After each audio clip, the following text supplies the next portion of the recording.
গায়ে হলুদ, গান বাজনা, ভিতরে নাচানাচি, চাস্তো ভাই মামতো ভাই, মামতো বোন চাস্তো বোন, বাহির দিয়া ওয়াল করছে পর্দা, ভিতরে সদরঘাট। আছে না? বড় আফসুস। আল্লাহ হেদায়াত দান করে। দুনিয়ার সব পাপের মূল দুনিয়ার লোভ। লোভে পাপ, পাপে মৃত্যু। ফেরাউনের অপমৃত্যু, যার লাশটা মাটিতে গ্রহণ করে নেই, মশামাছি গ্রহণ করে নেই। এখন এই লোকগুলো দুনিয়ার লোভে পড়ে আল্লাহকে বেজার করে। আর কাকে বেশি আপন মনে করে? বলে নেতা, নেত্রী, পীর। অনেক মুরিদ আছে বাংলাদেশে যে পীরের এমন অন্ধভক্ত যে পীর জাহান্নামে গেলে যাবে, আল্লাহ বেজার হয় হোক। এরকম মুরিদ আছে না নাই? পীরেও গাঞ্জা খায়, মুরিদেও গাঞ্জা খায়। পীরেও বিড়ি টানে, মুরিদও বিড়ি টানে। পীরের দাড়ি নাই, মুরিদেরও দাড়ি নাই। এরকম পীর আছে না নাই? শুধু পীর না, এরা মুজাদ্দিদে জামান, আন্তর্জাতিক বেঈমান। আল্লাহ হেদায়াত দান করে। তার মানে কি সব পীর খারাপ? এটা আবার বলা যাবে না।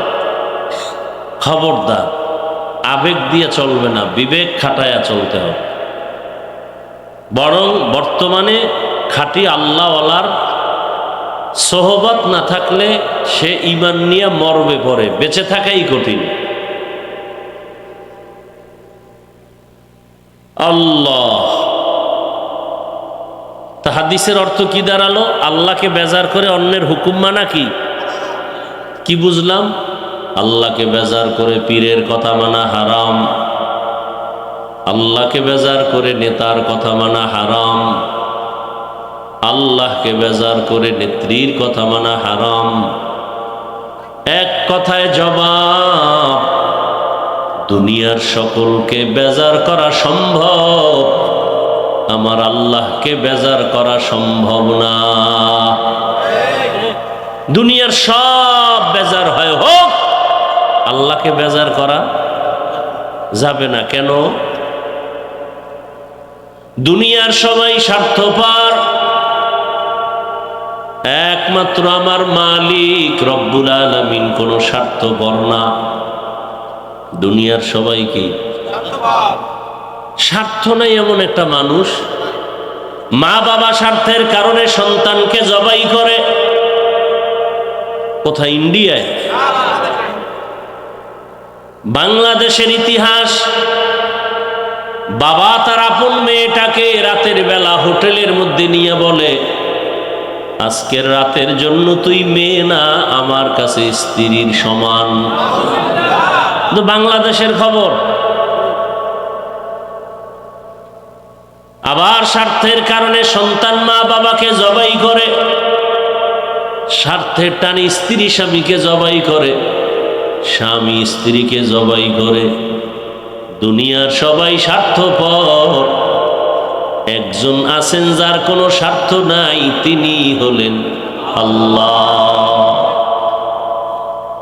আল্লাহ যদি স্বার্থপর হইতেন, তাহলে জমিনে আমরা যারা আল্লাহর দেয়া নেয়ামত, বাতাস, পানি, সূর্যের আলো, চাঁদের আলো, জমিনের ফসল, গাছের ফল, নদীর মাছ খাইয়াও আল্লাহর হুকুম মানি না। আল্লাহ যদি স্বার্থপর হইতেন, ঘুমের মধ্যে মেরে ফেলতেন। ঘুমের মানুষ মরা, দোয়াও তো পড়ি মরার, আল্লাহুম্মা বিসমিকা আমুতু, আল্লাহ তোমার নামে মরতেছি। এই মরার থেকে জিন্দা কে করেন? আল্লাহ যদি জিন্দা না করেন আর জিন্দা হবে না।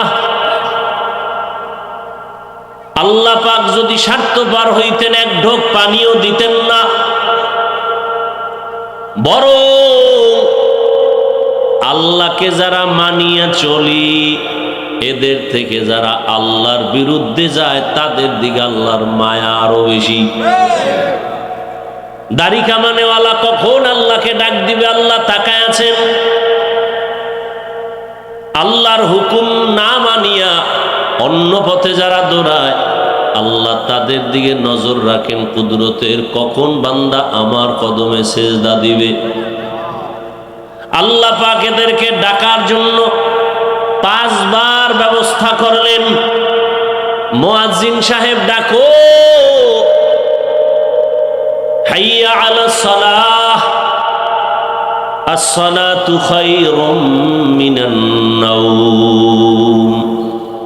ঘুমের চেয়ে নামাজ ভালো, আর তুমি ঘুমাইও না, ঠিক মতো পড়িলে নামাজ জান্নাত তোমার ঠিকানা। একটুখানি নেকের তরে রোজ হাসরের মাঠেতে বাবা ঘুরবে ছেলের পিছে, ছেলে বাবার আগেতে।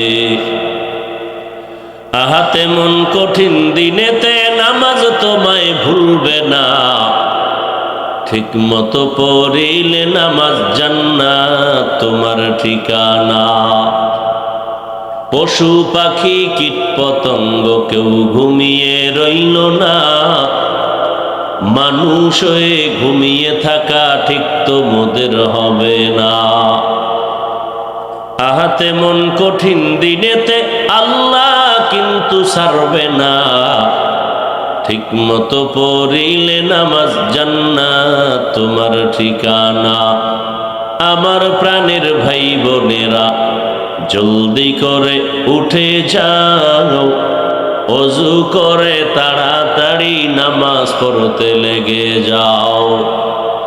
আহা নবী বেনামাজির শাফাআত করিবেন না, ঠিক মতো পড়িলে নামাজ জান্নাত তোমার ঠিকানা। আল্লাহ তাআলা বারবার ডাকেন, কত গুনাহ করেছো রে গোলাম, গুনাহ করে করে পাহাড় বানিয়েছো। এত বিশাল পাহাড় তৈরি করতে কয়দিন লাগছে? গুনার পাহাড় বলে এক রাতে হয় না, একদিনে হয় না, 1 বছরে হয় নাই। গুনার পাহাড়টা বানাইতে আমার সময় চলে গেছে 50 বছর, 60 বছর। কি গুনাহ করতে করতে 50-60 বছরে গুনার পাহাড় হয়ে গেছে। আল্লাহ কয়, তুই গুনার পাহাড় বানাইতে 50 বছর লাগাইছো, আমার কাছে যদি একবার কও আল্লাহ মাফ করে দেও, তোর গুনার পাহাড়টাকে আমি নিশ্চিহ্ন করে দিতে 1 সেকেন্ড লাগবে না। আতিনা ফি দারে দুনিয়া না হাসান, আতিনা ফি দারে উকবা না হাসান, ইয়াসাল মুস্তাগীসিন হদিনা লফতিখারা বিল উলুমে ওয়াল গিনা। हर गोरी देने को तू तैयार है, जो न मांगे उससे तू बेजार है। আল্লাহ তাআলা বলেন, বান্দা আমি তোমার দিকে কতটা আগ্রহী, কারণ আমার আলাদা ছেলে নাই, মেয়ে নাই, স্ত্রী নাই, কেউ নাই, আমি একা। ওয়াহদাহু লা, আমি আল্লাহ এক, আমি আল্লাহর আলাদা কোনো আপন কেউ নাই। জিনেরা আমার আপন না, নূরের তৈরি ফেরেশতা আপন না, একমাত্র গুনাহ করনেওয়ালা মাটির সৃষ্টির মানুষ আমার কাছে আপন। আমি আল্লাহ মানুষের বড় আদর করে বানাইলাম। আমি আল্লাহ পাক বান্দার দিকে নজর করে তাকায় থাকি, কখন বান্দা আমাকে আল্লাহ বলে ডাকবে। মাকে মা বলে ডাকো, বাবাকে বাবা বলে ডাকো, কোনো বাধা নাই। মাকে ডাক দাও 100 বার, বাবারে ডাকো 50 বার। মাঝে মাঝে 2-1 বার যদি আল্লাহ বলে ডাক দাও, আমি আল্লাহ তোর জীবনের সব গুনাহগুলো মাফ করে দিব। আল্লাহ তাআলাকে বেজার করা যাবে না কেন? আল্লাহ পাক দয়া আল্লাহ যে পরিমাণ দয়া মায়া আমাদের করেছেন, আমার মা আমার বাবা সে মায়া দয়া করে নাই। আল্লাহ বলেন, বান্দা তুই এত অন্যায় করছে, অন্যায় যদি মা বাপ জানে কেউ ভালো জানবে না। আর আমি আল্লাহ বেজার না, বরং আমি আল্লাহ ডাকিয়ায় ফজরের হাজিরায় আসো।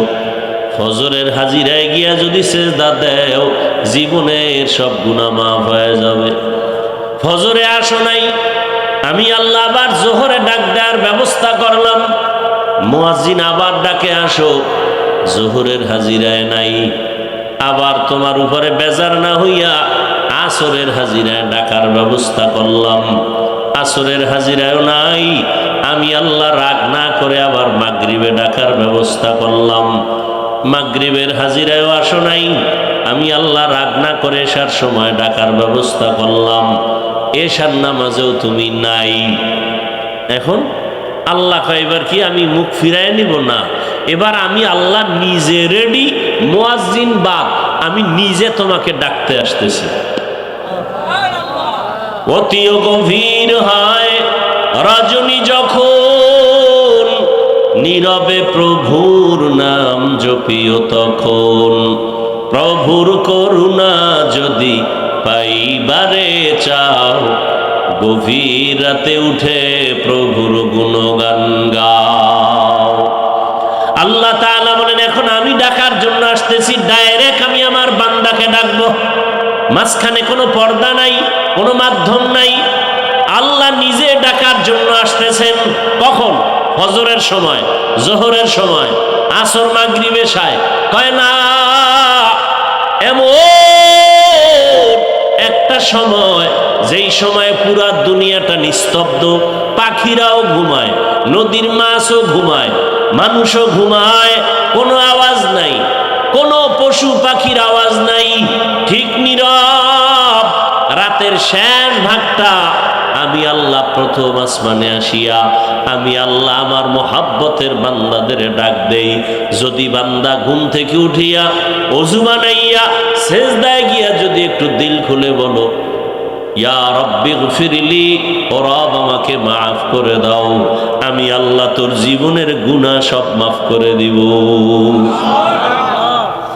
या इलाही मुझसे मुझको दूर कर, ताकि देखो मुझ में तुझको एक नजर। या इलाही तू मेरा माबूद है, या इलाही तू मेरा माशूक है। আল্লাহকে চিনি না, মাকে চিনলাম, মায়ের জন্য পাগল হয়ে গেলাম। বাবাকে চিনলাম, বাবার জন্য পাগল, বন্ধুর জন্য পাগল। আমার মাওলা যে কত দয়ার মালিক, ওই মাওলাকে ভালো করে চিনলাম না।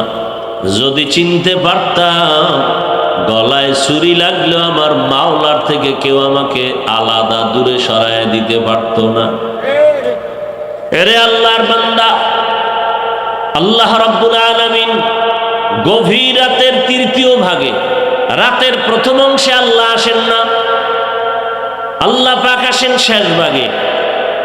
আল্লাহ পাক আসেন কেন? বান্দার থেকে কিছু নিতে, না বান্দাকে দিতে? নিতে। তাহলে আপনাদের কিছু তো লাগে না?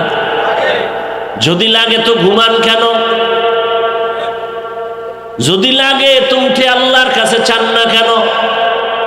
রহমতের নবী আমার এশার নামাজ পড়ে ঘুমায় যাইতেন, রাতের শেষ ভাগ ওইটা আল্লাহর আদালতে নামাজে দাঁড়ায় যেতেন, আল্লাহ পাকের কাছে কথা বলতেন, যা প্রয়োজন চাইতেন। আল্লাহর নবীর জন্য বলেন, ইজা সাআলতা ফাসআলিল্লাহ ওয়া ইজা ইসতাআনতা ফাসতাইন বিল্লাহ। যদি কিছু চাও কার কাছে? আর কারো কাছে চাইও না, আল্লাহর কাছে চাও। দুনিয়ার কারো কাছে চাইলে পাবা না, কারণ দুনিয়ার সব অভাবী। আমার আল্লাহর কোনো অভাব? আল্লাহ বলেন, দুনিয়াওয়ালারা চাইলে বেজার হয়, আর আমি আল্লাহর কাছে চাইলে আমি খুশি হই। কেন? দুনিয়ার সবাই অভাবী, আমি আল্লাহর কোনো অভাব নাই। ইয়া আইয়ুহান নাস আনতুমুল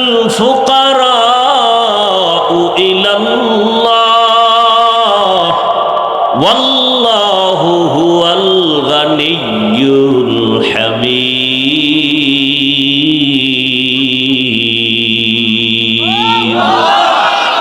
এই কালামে জিন্দা কোরআনে হাকিম, হিকমতে উলায়া জালাসত কাদিম।